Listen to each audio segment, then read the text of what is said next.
এক জায়গায় এই লেখাটা আমি পড়েছি। স্রষ্টা বলেছেন, তুমি যাকে আমার চেয়ে বেশি ভালোবাসবে, আমি তাকেই তোমার কাছ থেকে দূরে নিয়ে যাব এবং তোমাকে একা করে রাখবো।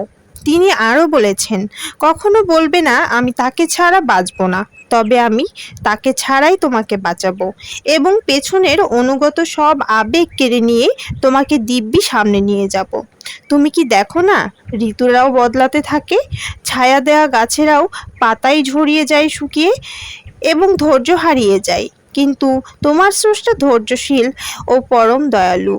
সেই ঝরে যাওয়া পাতার ডাল থেকেই আবার সবুজ পাতা গজায়। তুমি কি দেখো না তোমার স্রষ্টার এই নিদর্শন?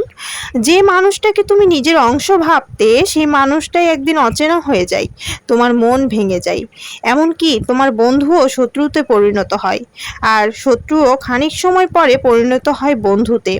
যে মানুষটাকে নিজের জীবনের চেয়েও বেশি ভালোবাসতে, সেও প্রতারণা করে। তবে তুমি কেন স্রষ্টা বিমুখ হয়ে মানুষকে ভরসা করো? অদ্ভুত এই পৃথিবী। যখন তুমি ভাবো এটা হবে না, কখনোই হবে না, কিন্তু পরক্ষণে সেটাই হয়।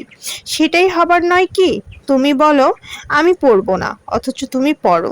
তুমি বলো আমি বিস্মিত হব না, অথচ তুমি রোজ বিস্মিত হও। এবং সবচেয়ে বিচিত্র বিষয় হচ্ছে, তুমি বলতে থাকো আমি মরে গেছি, অথচ তুমি বাঁচো, অথচ তুমি বেঁচে থাকো। তোমার স্রষ্টা তোমাকে বাঁচায়, তোমার স্রষ্টা তোমাকে বাঁচিয়ে রাখে। বিশ্বাস করুন, লেখাটা পড়ার পরে কিছুক্ষণের জন্য আমি খুব করে ভাবছিলাম, আমি আসলে কি ভুলগুলো করেছি জীবনে। আমরা সব সময় এটা ভাবি যে আমরা কাউকে ছাড়া বাঁচবো না। আসলে আমরা সম্পূর্ণই তার উপরে ডিপেন্ডেন্ট হয়ে যাই এবং আমরা এটা ভরসা করে ফেলি যে সে ছাড়া আমরা একদমই নিস্থির, সে ছাড়া আমরা একেবারেই নিঃসঙ্গ, সে ছাড়া আমাদের নিষ্প্রাণ এই জীবন।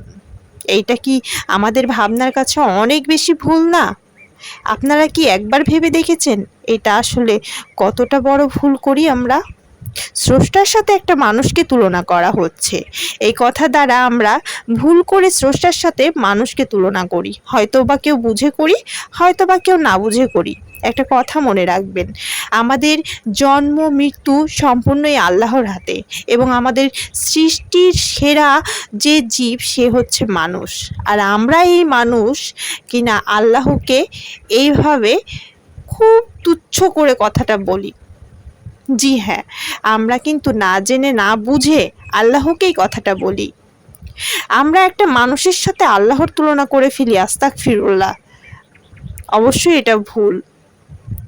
আর এইটা আমাদের জীবনের সবচাইতে বড় ভুল যে আমরা বলে ফেলি আমি তোমাকে ছাড়া বাঁচবো না, যেখানে কিনা আল্লাহ আমাদেরকে পরক্ষণে বুঝিয়ে দেয় সেই মানুষটার দ্বারা প্রতারিত করে যে আমরা তাকে ছাড়া দিব্যি বেঁচে আছি।